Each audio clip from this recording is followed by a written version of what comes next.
Born into a world where my last name opened more doors than I wanted, you could say I had it all set up for me. My dad's the big boss of a company you've probably seen on the stock exchange screen more times than you've cursed your morning alarm. Yes, that kind of rich. But if you're expecting stories of a golden girl draped in designer clothes and sipping champagne for breakfast, you've got the wrong story. Me, I've always kept it real, with my feet firmly on the ground. Money is nice, sure, but it's not everything. I chose a different path, one that led me to places money can't buy and experiences no gold card can fetch. Charity work, helping those in need, and living a life that's, well, ordinary. That's me, Laura. Not the fancy Laura, just Laura. So there I was, stuck in one of those typical evenings where my friend Amy decided we all needed to get out more. We ended up at this dive downtown, the kind where the beer is cheap and the lights are dim enough to hide your regrets. Amy was all hyped up, going on about some guy she met online. "You've got to meet him, Jess. He's totally your type," she kept saying. My type? Since when did she decide she knew my type? Anyway, we're there, and in walks this guy, not Amy's online prince, but another dude, Eric. He was there with some friends, looking as out of place as a cat at a dog show. He wasn't dressed to impress, just a simple t-shirt, jeans, and this easy smile that lit up the room. We got to talking, and it was easy, like really easy. He worked a manager job at a place I'd never heard of, nothing fancy, but he talked about it with this passion that was kind of infectious. "You really dig your job, huh?" I remember asking, sipping on my third beer. "Absolutely," Eric shot back, leaning in. "Every day is a challenge, but hey, I'm not here to bore you with work talk." "What about you?" Amy mentioned charity work. I shrugged, trying to downplay it. "Yes, a bit of this and that, just trying to do my part, you know." "That's cool, really cool," he said, and I could tell he meant it, not in a trying to impress you way, but genuinely. The night went on with our group mingling, but Eric and I stuck together, chatting about everything and nothing. It was refreshing talking to someone who wasn't trying to sell me on some investment or brag about their latest acquisition. As the night was winding down, Eric got this look in his eye like he was working up to something. "Hey, Laura, I know this is kind of forward, but would you want to grab dinner with me sometime? Just us?" I remember feeling a mix of surprise and excitement. "Sure," I said, trying to sound cool about it. "I'd like that." On the way home, Amy was all giggles and "I told you so." I just smiled, thinking about the evening. Eric was a breath of fresh air in my often too stale world. Little did I know how much things were about to change. It wasn't long before going out turned into hanging out at each other's places, which mostly meant my cozy apartment because Eric's roommates were a circus and a half. One evening, sprawled on the couch after devouring what might be the world's most average takeout pizza, Eric turned to me, his eyes serious, but his tone light. "Laura, how do you feel about making this a more permanent arrangement?" he asked, crumbs still clinging to the corner of his mouth. I raised an eyebrow. "You proposing we split a Netflix account or something more along the lines of a life together?" He chuckled, brushing off the crumbs. "Well, I was thinking more like a life together, but hey, we can start with Netflix." The simplicity of it, the straightforwardness, no grand gestures or dramatic backdrops, just us in our element. It felt right. Eric, if you're asking what I think you're asking, yes, 1,000 times yes. And just like that, with the aroma of cheap pizza as our witness, we decided to tie the knot. It was swift, sure, but when you know, you know. Telling our families was the next hurdle. My folks, well, they've always been about the "as long as you're happy" mantra, but this was putting it to the test. Dad with his business empire and Mom the socialite, they had visions of me settling down with someone more in our circle. I broke the news over dinner, the fancy kind where you're not sure which fork to use for the salad. "Mom, Dad, I'm getting married to Eric." I said the words quickly, almost tumbling out. Dad paused, his fork midair. "Eric, the manager guy?" "Well, That's quick. Mom simply smiled, but it was a bit tight. Dear, are you sure? This is rather sudden, isn't it? But I was firm. Yes, I'm sure. He's amazing, and we're really happy together. Their skepticism was clear, but so was their love. Well, if he makes you happy, darling. Mom conceded, and Dad nodded in agreement. Eric's parents were a whole different story. We went over to their place, a cozy little house that always seemed to smell like fresh cookies or something equally comforting. Kelly and Jason were as down to earth as they come, and they welcomed me like I had always been part of the family. Eric tells us you're setting a date. Jason asked, passing me a plate of those famous cookies. Yes, we're thinking sooner rather than later. A small ceremony, nothing fancy, I replied, trying to gauge their reaction. Oh, sweetheart, that's wonderful. We're just thrilled for you both. Kelly beamed. Their warmth was enveloping, a stark contrast to the cautious optimism of my own parents. It was clear right from the start that our worlds were different, but the common ground was the genuine happiness for me and Eric. When planning the wedding, we were on the same page. Keep it simple, keep it us. A small ceremony, close friends and family, and an open bar because, as Eric put it, if we're doing this, we're making sure everyone's having a good time. And that's how it went down. A swift engagement, not because we were rushing, but because everything just clicked into place. Amid the whirlwind, there were quiet moments, looks shared between us that said, we're doing the right thing. And we were. We really were. Living with Eric started off as everything I'd hoped for and more. We were like two peas in a pod, making our little corner of the world in that cozy, modern apartment I had rented. It was ours, filled with love, laughter, and a ton of take-out containers because, let's face it, neither of us were winning any awards in the kitchen. It wasn't long before I started noticing how Eric's parents, Kelly and Jason, had this way of dropping hints about things they liked or needed whenever they came over. At first, it was subtle, almost cute. Oh, Laura, that's a lovely coffee maker. Must make mornings a breeze, Kelly would say, eyeing our shiny new appliance with a gleam in her eye. Or Jason would remark, this sofa is just divine. Our old one's been giving me a right pain in the back, you know. Wanting to be the good daughter-in-law, I took note of these little hints.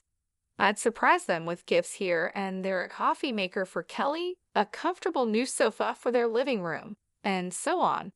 Their initial reactions were always the same, a mix of surprise and a little bit of guilt. Oh, Laura, you shouldn't have. This is too much, Kelly would exclaim, her hands fluttering to her chest. But you know, humans are funny creatures. Give them an inch and they'll take a mile. Those initial protests faded away, replaced by a growing list of subtle hints that were about as subtle as a brick through a window. Dinner at your folks' place was lovely, dear. Did you see that new TV they have? Crystal clear. Ours is practically ancient. Eric would relay his parents' latest comments, oblivious to the change in their tone. One evening, after I had just dropped a not-so-small fortune on a fancy new TV for them, Eric and I were curled up on the couch, my head resting in his lap. They really love the TV, babe. You're amazing, he said, his fingers running through my hair. But I felt the weight of their expectations starting to press down on me. Eric, do they expect us to keep doing this? It's getting a bit much, don't you think? I asked. He paused, his hand stopping mid-stroke. What do you mean? They're just happy, that's all, he replied. Happy or taking advantage. I pushed back, sitting up to look at him. It feels like we're their personal shopping service. Eric was taken aback, his brow furrowing. They're not like that, Jess. They're just not used to nice things, that's all. But where does it end, Eric? It's like they've got a taste for it now, and they're not looking back, I argued, frustration creeping into my voice.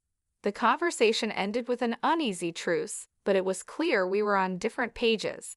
Kelly and Jason's gratitude had morphed into entitlement, and it was putting a strain on me. I loved Eric, but I wasn't about to become a bottomless ATM for his parents. When my dad's company hit hard times, it felt like the rug was yanked out from under my feet. That cushy life, poof, gone. And with it, the whole dynamic of my relationship took a nosedive. The shift wasn't gradual. It was like flipping a switch from daylight to darkness. I had to break the news to Eric and his folks, and let me tell you, that was a conversation I'd been dreading. Listen, things are going to get tight. Dad's company's tanking and, well, we're in for a rough ride, I told them. I tried to keep my voice steady, but the tremor betrayed my nerves. Eric's reaction was a gut punch. You're kidding me, right?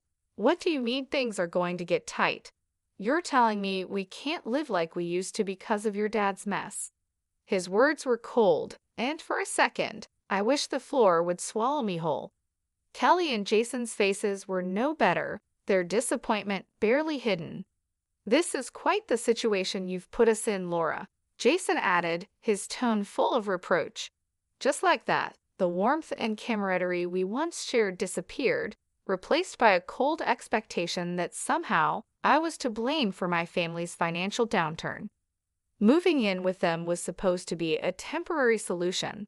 Our once independent life was swapped for a guest room that felt more like a cell in the house of two people who now saw us as a nuisance. The atmosphere was charged with tension, every day a reminder that I'd somehow failed them. We're cutting back on everything because of this, Kelly would remind me, her voice sharp as she served dinner that was a far cry from the lavish meals we used to enjoy. And Jason always had a comment on saving costs. Make sure those lights are off. We're not running a charity here. But Eric was the hardest to bear. The man I married seemed to have vanished, replaced by someone who saw me as a letdown. Can't you do something? Talk to your dad? It's like you don't even care we're living like this. He'd snap, anger flaring over the smallest things. Our conversations, once easy and filled with future plans, were now minefields.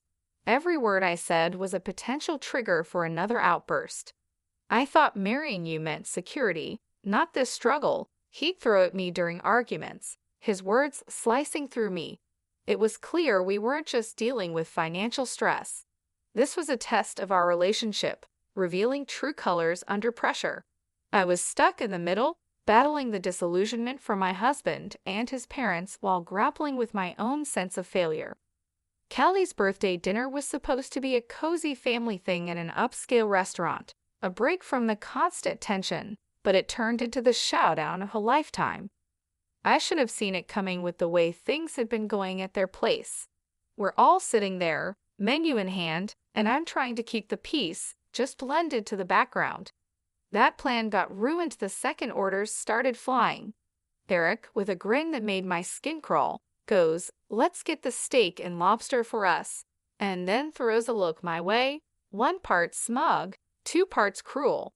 Laura can do with the soup of the day. Got to save where we can, right? They all laugh like it's the best joke they've heard in ages. Kelly adds her 2 cents. Absolutely. Can't have Laura overspending now, can we? I felt a flush of heat, not from embarrassment, but pure fury. Really? Soup? What's this? Some kind of sick joke? I snapped back, my voice sharper than I intended. Oh, come on, Laura. It's just a bit of fun, Eric said, that smirk still plastered on his face.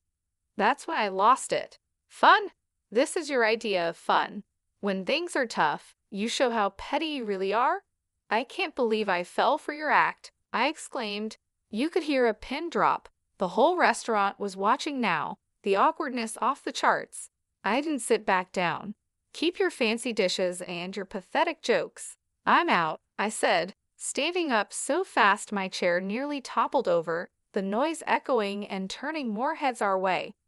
Eric reached out, trying to play the peacemaker. Laura, don't. Let's not make this a scene. A scene? You think I care about making a scene after that stunt? This is about respect, something you clearly have none of, I said, yanking my arm free and heading for the exit. The weight of their stares was on my back, but stepping out into the night felt like breaking out of prison. My phone was blowing up, Eric no doubt trying to do damage control. I ignored it, my mind made up. I drove back to their place, a storm of emotions brewing inside. How had things gone so sour? Eric and I were a team, or so I thought, but that dinner was a slap in the face, a wake-up call I couldn't ignore. Back at the house, I packed my bags in record time, each folded shirt a reminder of the life I was leaving behind. It wasn't just about leaving a place, it was about leaving a relationship that had shown its true colors. I turned off my phone, cutting off the barrage of messages. The silence was eerie but welcome. That night wasn't just the end of a disastrous dinner, it was the close of a chapter. I had no interest in revisiting after the disaster that was Kelly's birthday dinner. I found myself driving to my parents' house. The night was quiet, a stark contrast to the storm raging inside me. By the time I pulled up to their driveway, my decision was made. I needed sanctuary, but more than that, I needed advice, something only my dad could offer. Walking into the house, the familiarity of it all was both comforting and jarring. Mom was asleep, but Dad was up, sitting in his study surrounded by papers that seemed less important the moment I stepped in. "Laura, what are you doing here at this hour? Is everything okay?" he asked, standing up, concern etched on his face. I took a deep breath, and the events of the evening poured out of me in a flood. I told him about the dinner, about Eric and his parents, and how I felt like I'd been reduced to nothing but a source of income for them. Dad listened in silence, his expression hardening with every word. When I finished, he sighed, a sound that carried years of experience and a hint of sorrow. "Laura, I saw this coming. I just hoped I was wrong," he finally said, his voice steady but filled with empathy. "How could I have been so blind, Dad? I thought Eric and I were different," I said, feeling the weight of my naivety. He walked over, putting an arm around my shoulders. "You wanted to see the best in him and them. There's no fault in that. But people show their true colors in tough times. It's a hard lesson, but an important one." I nodded, the reality of his words sinking in. "But what do I do now? I can't go back there. You'll stay here for starters. As for the rest, we'll figure it out together," he assured me, his confidence a balm to my frayed nerves. Then he shared something that took me by surprise. "You know, the company situation isn't as dire as it seems. We're actually on the verge of a breakthrough." It was a strategic move, a way to weed out the opportunists. I stared at him, stunned. "So you mean to say we're not broke?" He chuckled, a sound that was part relief, part amusement. Far from it, but it was important to see who would stick around when the chips were down. Unfortunately, Eric and his family showed their true selves. The revelation was a lot to process. My anger towards Eric and his parents was now mixed with a sense of vindication. They had revealed their true motives and, in doing so, had freed me from a future of manipulation and deceit. "Dad, I don't know whether to be relieved or furious," I admitted. "Probably a bit of both," he said, giving me a reassuring squeeze. "But the important thing is you're free to make a better future for yourself."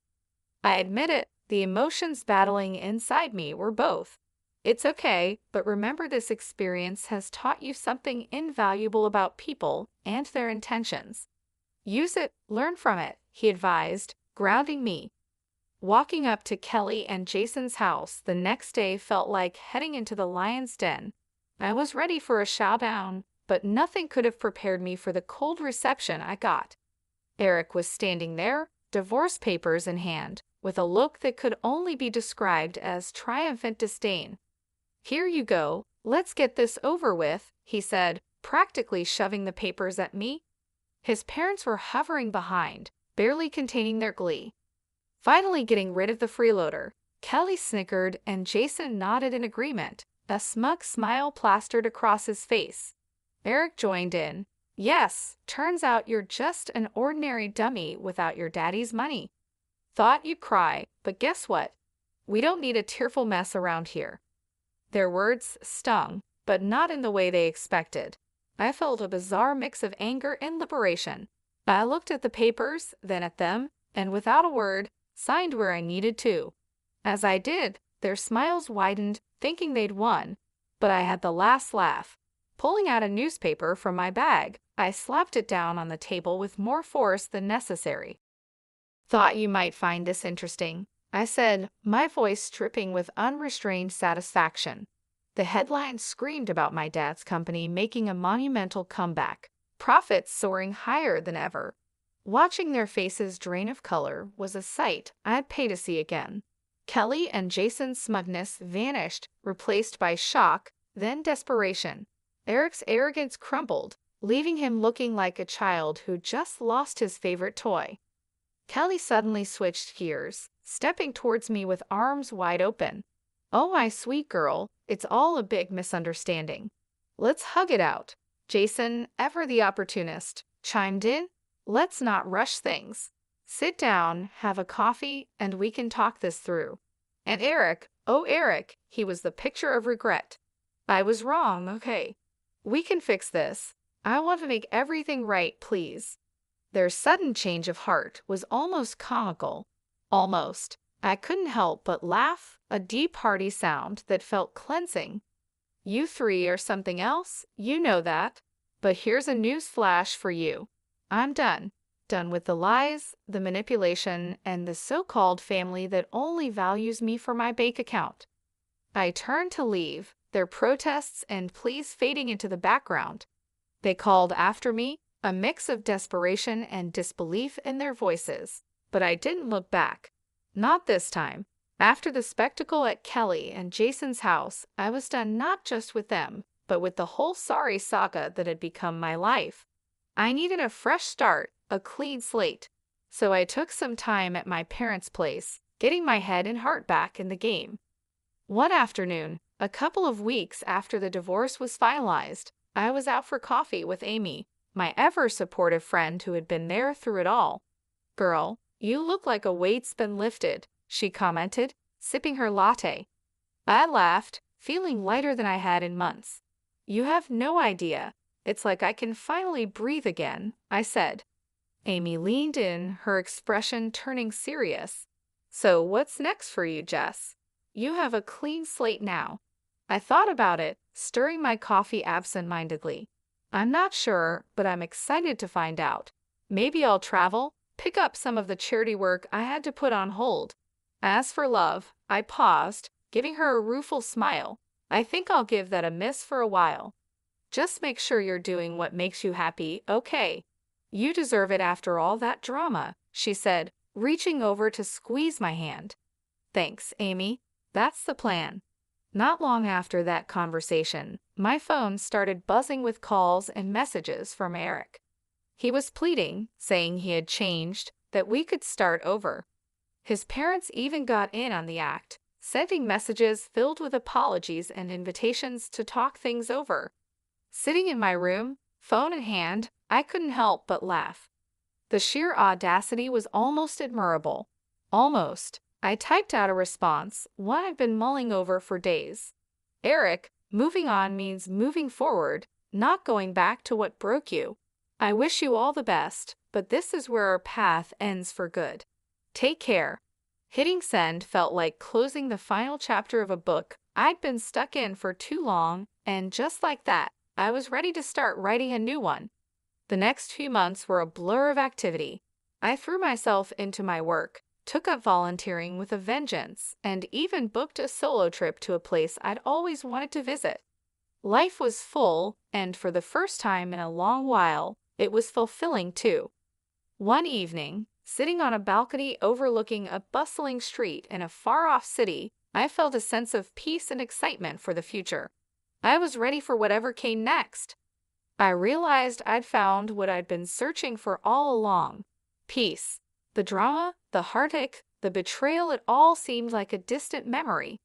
My phone buzzed with a new message, but this time it was from a number I didn't recognize. Hesitantly, I opened it. It was from someone I'd met during my travels, someone who made me laugh and think in equal measure. "Hey Laura, how about dinner when you're back? No expectations, just food and good company." I stared at the message, a smile slowly spreading across my face. Maybe it was time to open my heart again, but on my terms, at my pace. I looked at the text and replied, Yes, hitting send before I could second guess myself. Looking out at the city lights, I felt a sense of excitement for the future. I had moved on, not just from Eric and his family, but from the person I was when I was with them. I was stronger, wiser, and ready